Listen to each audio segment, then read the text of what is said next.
Welcome to story മക്ക്. നമ്മൾ ഇന്നലെ സംസാരിച്ച അതിൻ്റെ തുടർച്ചയാണ്. CPIM കേന്ദ്ര കമ്മിറ്റി കുറെ കൂടെ സ്പെസിഫിക് ആയ തിരുത്തലുകളിലേക്ക് കേരള ഘടകത്തെ സംബന്ധിച്ച് എത്തിയിട്ടുണ്ടോ?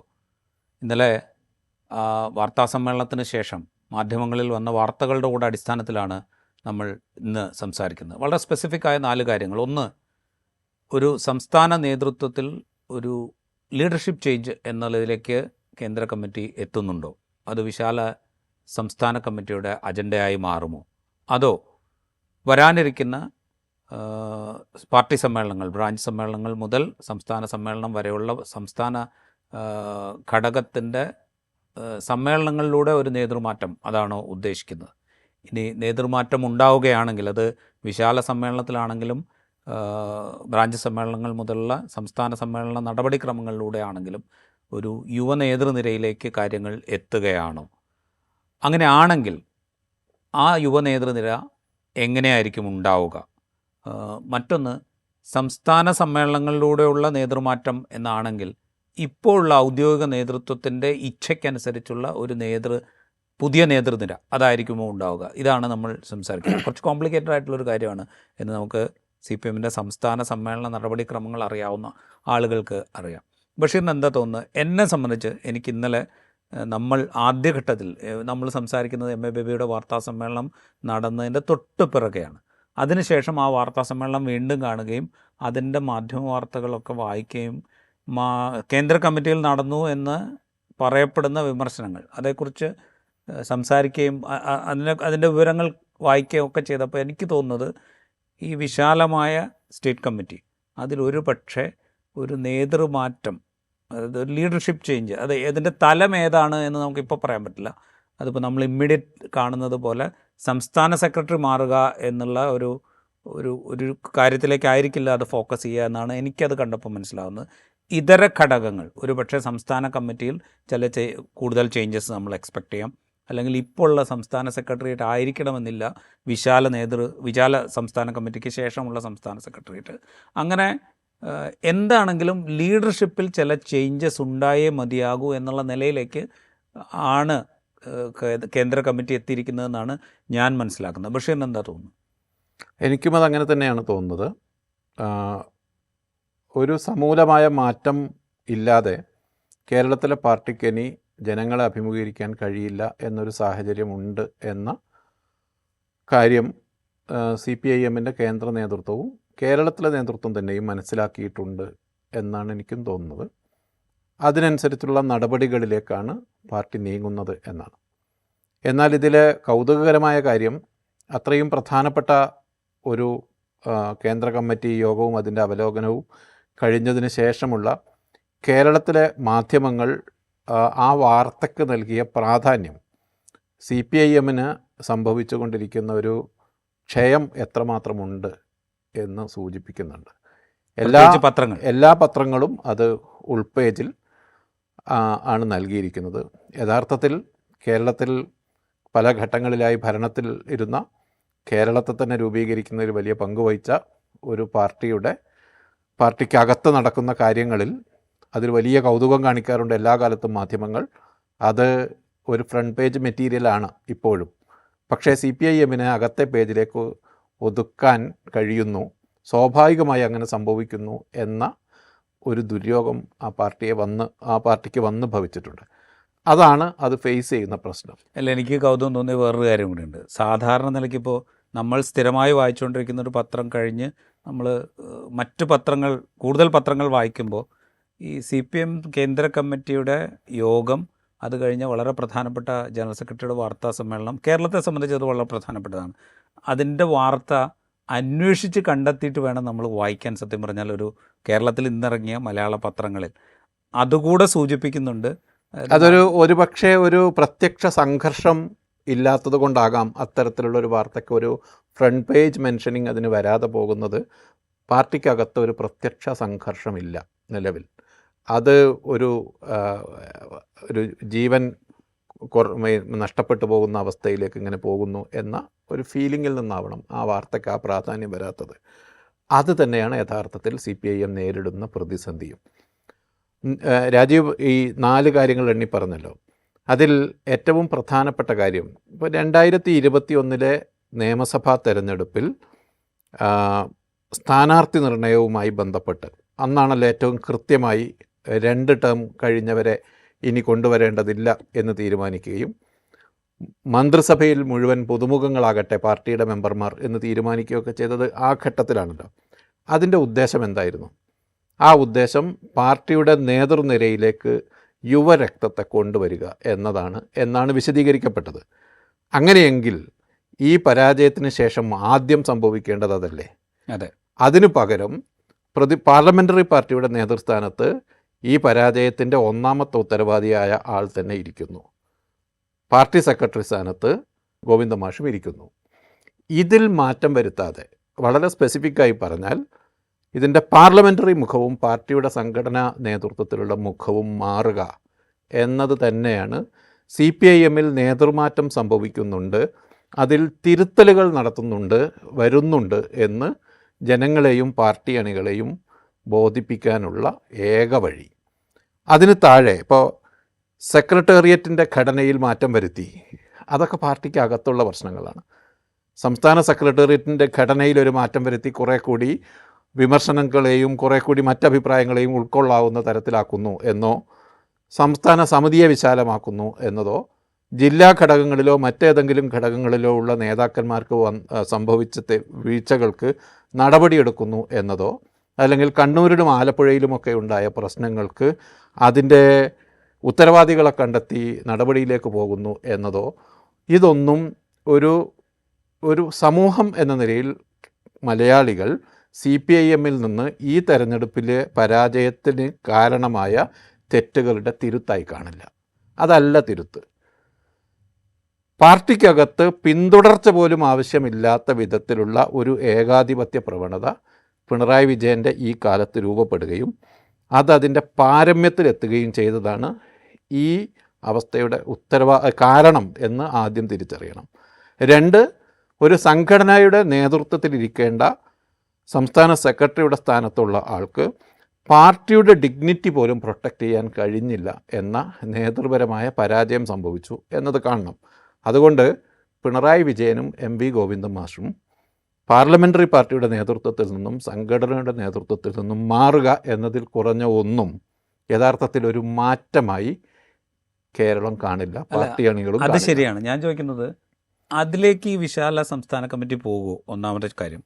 രണ്ടാമത്തെ കാര്യം, അതിനെ ഒരു സ്വാഭാവികമായ രീതിയിലേക്ക്, അതായത് ഇപ്പോൾ പാർട്ടി സമ്മേളനങ്ങളൊക്കെ നടക്കുന്നു, പാർട്ടി സമ്മേളനങ്ങളുടെ പരിണതിയിൽ നമുക്കറിയാലോ, ഇപ്പോൾ ഒരു പ്രായപരിധി നിശ്ചയിച്ചിട്ടുണ്ട്. ആ പ്രായപരിധിയുടെ മാനദണ്ഡം വെച്ചുകൊണ്ട് കേന്ദ്ര കമ്മിറ്റിയിൽ നിന്നും പോളിറ്റ് ബ്യൂറോയിൽ നിന്നും സ്വാഭാവികമായും അടുത്ത സമ്മേളന കാലയളവിൽ പിണറായി വിജയന് മാറേണ്ടി വരും. അങ്ങനെ മാറിക്കഴിഞ്ഞ് കഴിഞ്ഞാൽ അദ്ദേഹത്തിന് പ്രതിപക്ഷ നേതൃസ്ഥാനത്തു നിന്നും മാറേണ്ടി വരും. കാരണം പ്രതിപക്ഷ നേതൃസ്ഥാനത്തിരിക്കുന്ന ഒരാൾ പാർട്ടിയുടെ പരമോന്നത സമിതിയായ കേന്ദ്ര കമ്മിറ്റിയിലോ PBയിലോ ഉണ്ടാകേണ്ടത് ഒരു അനിവാര്യമായ കാര്യമാണ്. അപ്പോൾ സ്വാഭാവികമായിട്ട് ആ കമ്മിറ്റിയിൽ നിന്ന് മാറിയാൽ അദ്ദേഹം പ്രതിപക്ഷ നേതാവ് സ്ഥാനത്ത് നിന്ന് മാറേണ്ടി വരും.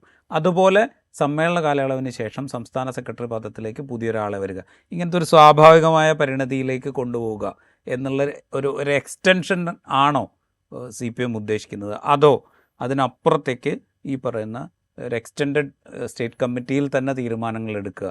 എന്താണ് ഒരു സാധ്യമായ സിനാരിയോ? പാർട്ടിയിലെ മഹാഭൂരിപക്ഷം ആഗ്രഹിക്കുന്നത് രണ്ടാമത് പറഞ്ഞതായിരിക്കും. അതായത് ഇതിൻ്റെ ഉത്തരവാദികളെ നിർണ്ണയിക്കുകയും പരാജയ കാരണങ്ങളെ സത്യസന്ധമായി വിലയിരുത്തുകയും ചെയ്ത് അത് ആക്സെപ്റ്റ് ചെയ്യുകയും അതിന് നടപടിയെടുക്കുകയും ചെയ്യുന്നു എന്നത്. ഏറ്റവും ചുരുങ്ങിയത് നേതൃസ്ഥാനങ്ങളിൽ നിന്ന് ഈ 2 നേതാക്കന്മാരെ മാറ്റുന്നു എന്നത്. അവർക്കെതിരെ നടപടി എന്നതിലേക്ക് പോകുന്നില്ലെങ്കിലും വലിയ വീഴ്ച യഥാർത്ഥത്തിൽ 2 പേരുടെയും ഭാഗത്തുണ്ടായിട്ടുണ്ട്. പക്ഷെ നടപടി എന്നതിലേക്ക് പോകുന്നില്ലെങ്കിലും നേതൃസ്ഥാനങ്ങളിൽ നിന്ന് ഇവരെ മാറ്റി പുതിയ ആളുകളെ നേതൃത്വത്തിലേക്ക് കൊണ്ടുവരിക ആയിരിക്കും ഒരു പക്ഷേ CPIMൻ്റെ മഹാഭൂരിപക്ഷം കേഡേഴ്സും അതോടൊപ്പം പൊതുസമൂഹവും ആഗ്രഹിക്കുന്ന കാര്യം. എന്നാൽ ഇത് നടക്കുമോ എന്ന് ചോദിച്ചാൽ ഇപ്പോഴത്തെ ഒരു ഘടനയനുസരിച്ച് അത് നടക്കണമെന്നില്ല. കാരണം ഇപ്പോൾ പ്രതിപക്ഷ നേതാവിൻ്റെ പൊസിഷനിലേക്ക് പിണറായി വന്നത് സ്വാഭാവികമായും ഇലക്ട് ചെയ്യപ്പെട്ടതിൽ ഏറ്റവും സീനിയറായിട്ടുള്ള ആൾ പിണറായി തന്നെയാണ്. മുഖ്യമന്ത്രി സ്ഥാനം ജയിച്ചിരുന്നെങ്കിൽ അദ്ദേഹമായിരുന്നു മുഖ്യമന്ത്രിയാവുക. സ്വാഭാവികമായും പാർലമെൻ്ററി പാർട്ടിയുടെ ലീഡർ എന്ന നിലയിൽ അദ്ദേഹം വരുന്നതിൽ നമുക്കതിനെ മറ്റൊരു രീതിയിൽ കാണേണ്ടതില്ല എന്ന് പറയാം. പക്ഷേ അദ്ദേഹം തന്നെ തീരുമാനിച്ച് അദ്ദേഹത്തിൻ്റെ തന്നെ ആവശ്യപ്രകാരം ഒരു ചർച്ചയും കൂടാതെയാണ് CPM സംസ്ഥാന സെക്രട്ടേറിയറ്റിലും സംസ്ഥാന സമിതിയിലും പിണറായി പ്രതിപക്ഷ നേതാവാകട്ടെ എന്ന് തീരുമാനിക്കപ്പെട്ടു. ഒരു തരത്തിലുള്ള ചർച്ചയും ഉണ്ടായില്ല. അദ്ദേഹം തന്നെ ആഗ്രഹിച്ചത് പ്രകാരമാണത് വന്നത്. അദ്ദേഹത്തിൻ്റെ തന്നെ ഫിലോസഫിക്ക് എതിരാണല്ലോ അത്. യഥാർത്ഥത്തിൽ യുവരക്തം കൊണ്ടുവരിക എന്നതാണല്ലോ പിണറായി വിജയൻ്റെ പാർട്ടിക്കകത്തുള്ള പ്രധാന ലക്ഷ്യം തന്നെ. അപ്പോൾ അതിന് തന്നെ എതിരാണ് അദ്ദേഹം പ്രതിപക്ഷ നേതൃസ്ഥാനത്തിരിക്കുന്നത്. അതിൽ പുതിയ ആളുകൾക്ക് വഴിയൊരുക്ക, അതേസമയം പുതിയ ആളുകൾ ആര്? പുതിയ ആളുകളായിട്ട് അങ്ങനെ ഇപ്പോൾ രാജീവിനെ പോലുള്ള ആളുകളൊന്നും ജയിച്ചു വന്നില്ല എന്ന പ്രശ്നം കൂടി നേരിടുന്നുണ്ട്. എങ്കിലും ഞാൻ പറയാൻ ശ്രമിക്കുന്നത്, ഈ രണ്ട് നേതാക്കളുടെ പാർട്ടി സെക്രട്ടറി സ്ഥാനത്തും പാർലമെൻ്ററി പാർട്ടിയുടെ നേതൃസ്ഥാനത്തും മാറ്റം കൊണ്ടുവരാതെ അതൊരു മാറ്റമായി CPIM സംഘടനയ്ക്ക് തോന്നില്ല, സംഘടനയുടെ അണികൾക്കും അതങ്ങനെ ഫീൽ ചെയ്യില്ല. ആ മാറ്റമാണ് യഥാർത്ഥത്തിൽ നടക്കുമോ എന്ന ഫീൽ ചെയ്യാത്തൊരു സംഗതി പൊതുസമൂഹത്തിനും ഫീൽ ചെയ്യില്ല എന്നുള്ള വേറൊരു പ്രശ്നമുണ്ട്. അവിടെ ഇപ്പോൾ കഴിഞ്ഞ നിയമസഭാ തെരഞ്ഞെടുപ്പ് കാലത്ത് നമ്മൾ പുതിയൊരു രീതി കണ്ടിരുന്നു. പാർട്ടി സംസ്ഥാന സെക്രട്ടറിക്കൊപ്പം സംസ്ഥാന സെക്രട്ടേറിയറ്റ് അംഗമായ M സ്വരാജ് പാരലലി വാർത്താസമ്മേളനം നടത്തുകയും ചില കാര്യങ്ങൾ വിശദീകരിക്കുകയും ചെയ്ത കാഴ്ച നമ്മൾ കണ്ടിരുന്നു. അതായത് ആ ഇലക്ഷൻ കാലത്ത് തന്നെ സംസ്ഥാന സെക്രട്ടറി പദവിയിൽ ഇരുന്നു കൊണ്ട് കാര്യങ്ങൾ വിശദീകരിക്കുന്ന MV ഗോവിന്ദൻ മാഷ് കാര്യങ്ങൾ കൃത്യമായി കമ്മ്യൂണിക്കേറ്റ് ചെയ്യുന്നതിൽ വേണ്ട വിധം വിജയിക്കുന്നില്ല എന്ന വിലയിരുത്തലിൻ്റെ അടിസ്ഥാനത്തിലായിരിക്കുമല്ലോ വേറൊരാളെ കൂടെ വാർത്താസമ്മേളനം നടത്താൻ പാർട്ടി നിയോഗിച്ചിട്ടുണ്ടാവുക. അപ്പോൾ പക്ഷേ ഈ വലിയ പരാജയത്തിന് ശേഷം അത്തരം കാര്യങ്ങളുടെ ഒരു തുടർച്ച നമ്മൾ കാണുന്നില്ല.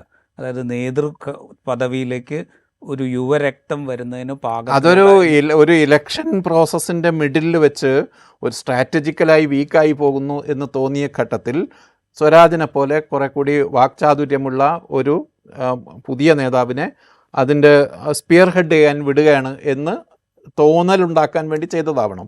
അതേ കാര്യം നിയമസഭയിൽ യഥാർത്ഥത്തിൽ ശൈലജ ടീച്ചറെ അല്പം മുന്നിലേക്ക് കൊണ്ടുവന്ന് ഒരു ശ്രമം കൂടി നടത്തിയിരുന്നു. ഈ തരത്തിലുള്ള ശ്രമങ്ങളെല്ലാം ഇലക്ഷന് തൊട്ട് മുമ്പ് നടത്തിയിട്ടുണ്ട്. പക്ഷേ അതെല്ലാം സംഘടനയ്ക്കകത്ത് ആലോചിച്ചെടുത്ത തെരഞ്ഞെടുപ്പ് തന്ത്രം മാത്രമായേ നിൽക്കുന്നുള്ളൂ. സംഘടനയ്ക്കകത്ത് പുതിയ നേതൃത്വം വരുമെന്ന ഒരു സൂചനയും തെരഞ്ഞെടുപ്പിന് ശേഷം കാണിച്ചില്ല എന്ന് മാത്രമല്ല, സംഘടനയിൽ കാര്യമായ മാറ്റമൊന്നും വരാനില്ല എന്ന തരത്തിലാണ് തുടർന്നുള്ള നടപടികൾ ഉണ്ടായത്.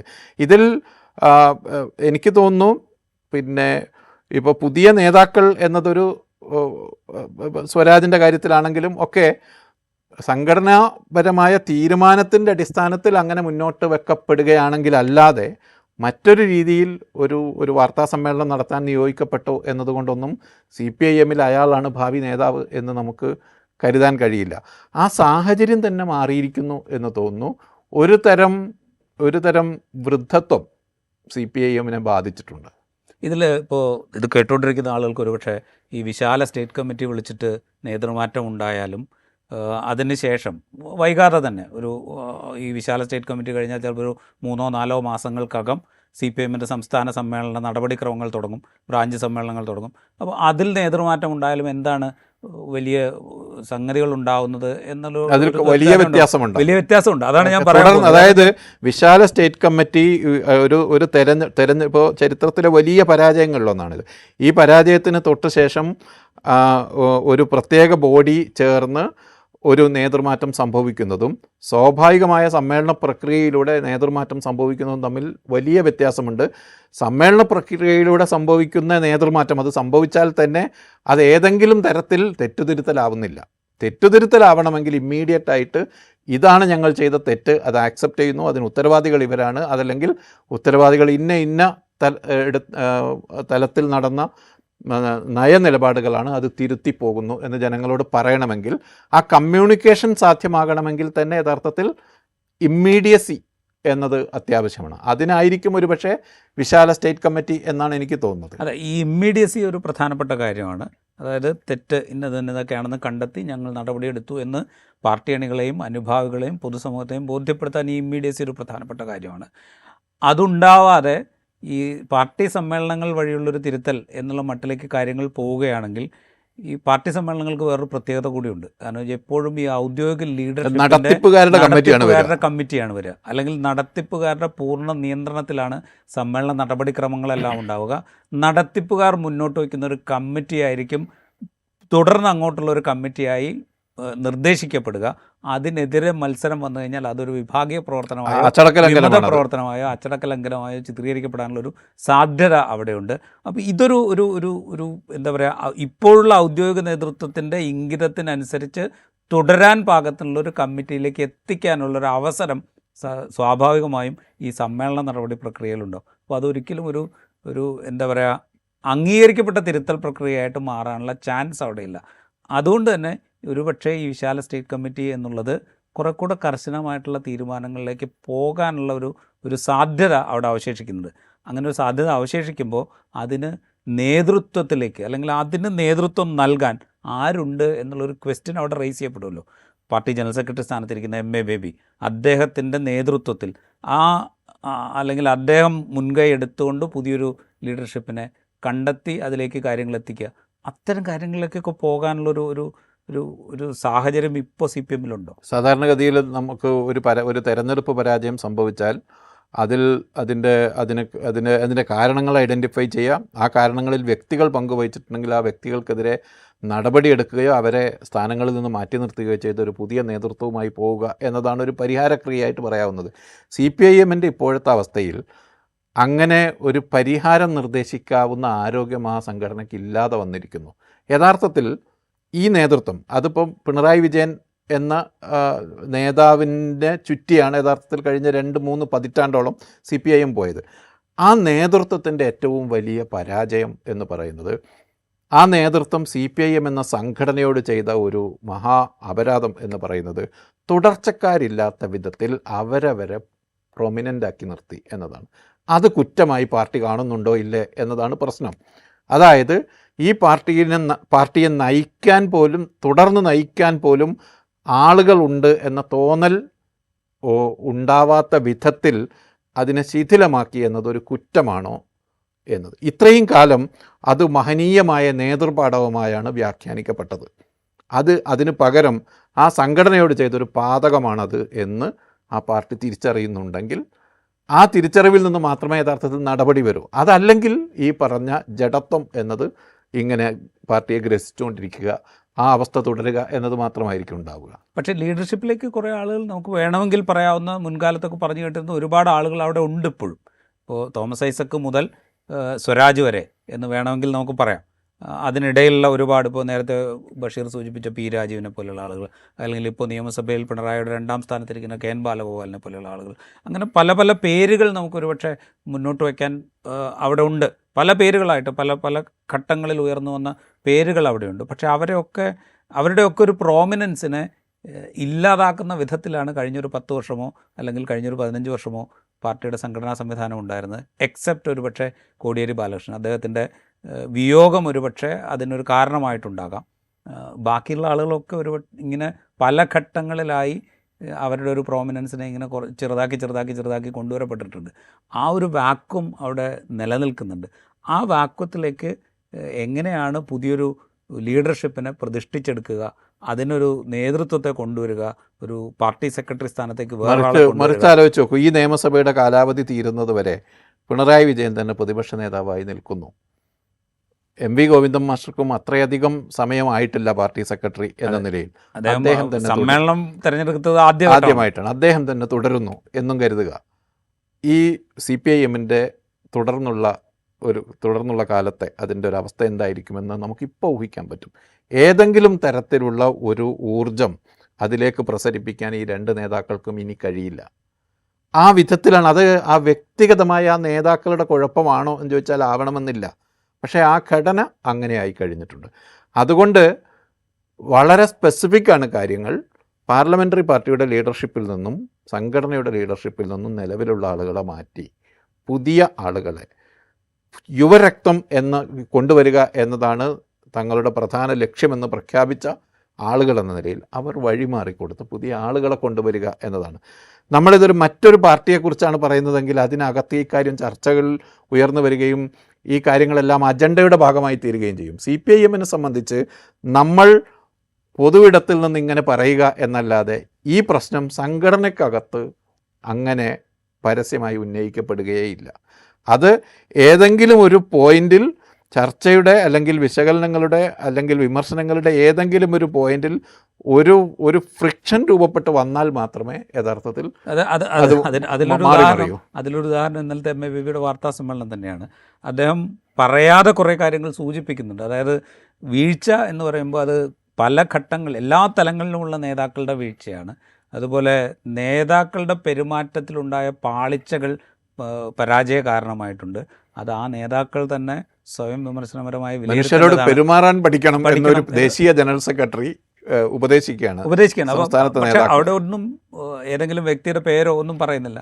അത് അദ്ദേഹം പൊതുവൽക്കരിച്ചാണ് പറയുന്നത്. എല്ലാ തലങ്ങളിലുമുള്ള നേതാക്കളുടെ കാര്യം പറയുന്ന കൂട്ടത്തിലാണ് അദ്ദേഹം അത് പറയുന്നത്. ആരെ ഉദ്ദേശിച്ചാണ് എന്നൊരു പക്ഷേ, അല്ലെങ്കിൽ ആരെയൊക്കെ ഉദ്ദേശിച്ചാണ് എന്നൊരു പക്ഷേ നമുക്ക് കൃത്യമായിട്ട് മനസ്സിലാകുന്നുണ്ടോ. അതുപോലും അങ്ങനെ കൃത്യമായി പറയുന്ന രീതി ആ പാർട്ടിയുടെ ഒരു സംഘടന, ഒരു പക്ഷേ അവരുടെ കമ്മിറ്റികളിൽ പേരെടുത്തുള്ള വിമർശനങ്ങൾ ഉണ്ടായിട്ടുണ്ടാകും. അത് പുറത്തേക്ക് പറയേണ്ടതില്ല എന്നുള്ളത് പാർട്ടി രീതി അത് അവർ പിന്തുടരുന്നതുമാകാം. അതും ഒരു പക്ഷേ ആ കാഴ്ചപ്പാടിൽ നോക്കുമ്പോൾ ശരിയാണ് എന്ന് നമുക്ക് പറയുകയും ചെയ്യാം. പക്ഷേ അതൊക്കെ പുറത്തേക്ക് പറഞ്ഞുകൊണ്ട് മാത്രമേ ഈ പുതിയൊരു കാലത്ത്, ട്രാൻസ്പെറൻസിയുടെ ഒരു പുതിയ കാലത്ത് പാർട്ടി സംവിധാനത്തെ കുറെ കൂടെ മെച്ചപ്പെടുത്തി മുമ്പോട്ട് കൊണ്ടുപോകാൻ പറ്റൂ എന്ന്. ട്രാൻസ്പെറൻസി എന്നത് പൊതുസമൂഹത്തെ ഉദ്ദേശിച്ചല്ലെങ്കിലും പാർട്ടി അണികളുടെ മുന്നിലെങ്കിലും ആ ട്രാൻസ്പെറൻസി ആവശ്യമായി വരുമെന്നാണ് എനിക്ക് തോന്നുന്നത്. ഇപ്പോൾ ഒരു സംസ്ഥാന സമ്മേളനത്തിൻ്റെ പ്രതിനിധി സമ്മേളനത്തിൻ്റെ സ്വഭാവമുള്ളതായിരിക്കാം ഒരു പക്ഷേ ഈ വിശാല സംസ്ഥാന സമിതി എന്നാണ് ഞാൻ വിചാരിക്കുന്നത്. എന്ന് പറഞ്ഞാൽ ഓപ്പണായ വിമർശനങ്ങൾക്ക് അവസരമൊരുക്കുന്ന ഒന്നായി തീരാൻ സാധ്യതയുണ്ട്. പക്ഷേ അത് തന്നെ ആയിരിക്കും ഉദ്ദേശിക്കുന്നത് എന്ന് തോന്നുന്നു. ഒരു പക്ഷേ അത് അങ്ങനെ ഇപ്പോൾ ബഷീർ സൂചിപ്പിച്ച പോലെ ഒരു സംസ്ഥാന സമ്മേളനത്തിൻ്റെ പ്രതിനിധി സമ്മേളനത്തിൽ ഉയരുന്നത് പോലെയുള്ള വലിയ വിമർശനങ്ങൾക്ക് അവസരം കൊടുക്കുന്ന വിധത്തിലുള്ളൊരു വിശാല സംസ്ഥാന കമ്മിറ്റി ആണെങ്കിൽ അതിൽ നിന്നുണ്ടാകുന്ന വിമർശനങ്ങളെ ഉൾക്കൊണ്ടുകൊണ്ടുള്ള തീരുമാനങ്ങളിലേക്ക് ആ സംസ്ഥാന കമ്മിറ്റി പോവുകയാണെങ്കിൽ അതൊരു പക്ഷേ ആ സംഘടനയ്ക്ക്, ആ സംവിധാനത്തിനൊരു പുതിയ ഊർജം നൽകിയേക്കും എന്ന് നമുക്ക് കരുതാം. അതിലേക്കുള്ള തുടക്കമായിട്ട് നമുക്ക് വേണമെങ്കിൽ ഈ കേന്ദ്ര കമ്മിറ്റിയുടെ തീരുമാനങ്ങളെ നമുക്ക് കാണുകയും ചെയ്യാം. ഈ എപ്പിസോഡ് ഇവിടെ പൂർത്തിയാവുന്നു. മറ്റൊരു എപ്പിസോഡുമായി വീണ്ടും കാണാം.